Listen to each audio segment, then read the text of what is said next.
Wait, before you scroll past this, let me ask you a question.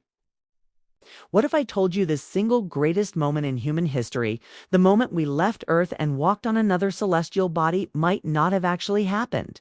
July 20th, 1969. A day cemented in history books. But for millions of people, it's just the date of the most elaborate hoax ever staged. Today, we're diving deep into the Apollo 11 mission, dissecting the historical facts and then tackling the conspiracy theories that refuse to die. Get ready, because we're going to decide once and for all, did we really land on the moon? The truth is often stranger than fiction, and the context of the moon landing is pure drama. This wasn't just a science experiment. It was a political nuclear arms race fought with rockets. The Soviets were ahead, launching Sputnik and sending the first man, Yuri Gagarin, into orbit. President Kennedy needed a Hail Mary, and in 1961, he promised to put a man on the moon and return him safely to Earth before the end of the decade. This was a monumental, nearly impossible task that required the brightest minds, billions of dollars, and almost a decade of relentless work. NASA was facing crushing pressure, intense global scrutiny, and technological hurdles that make today's challenges look like child's play. Finally, 8 years later, the moment arrived. Neil Armstrong, Buzz Aldrin, and Michael Collins boarded the Saturn V rocket, still the most powerful machine ever built. The launch was flawless, the journey was perilous, and the landing was absolutely terrifying. Remember the famous quote from Armstrong? "Houston, Tranquility Base here. The Eagle has landed." But that wasn't the scary part.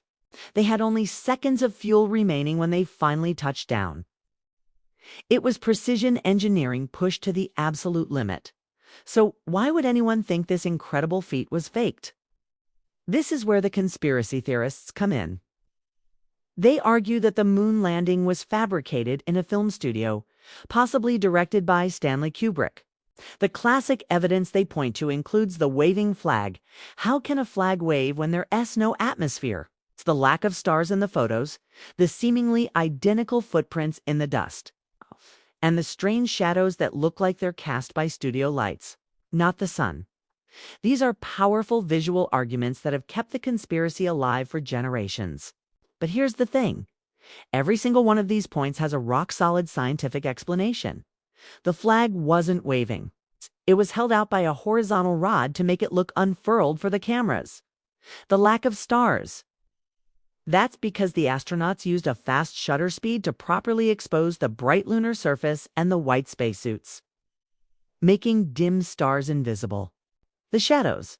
The surface of the moon is uneven, which creates optical illusions when viewed in photos. And the footsteps are perfect because lunar dust is sharp and retains prints extremely well. Unlike the rounded sand we have here on Earth, beyond the visuals, we have overwhelming evidence. Hundreds of kilograms of moon rock brought back by the Apollo missions have been analyzed by labs around the world, proving their extraterrestrial origin. We have laser reflectors left on the surface that you can still use today to measure the distance to the moon, and perhaps most damningly for the fakers. Other countries, including Japan and India, have taken high-resolution orbital photos showing the remains of the landing sites, including the tracks from the lunar rover.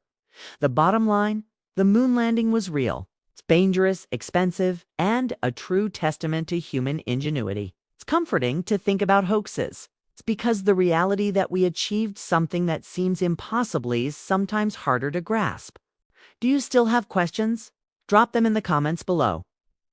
Don't forget to hit that like button. Subscribe for more deep dives into history and science, and I'll catch you in the next video.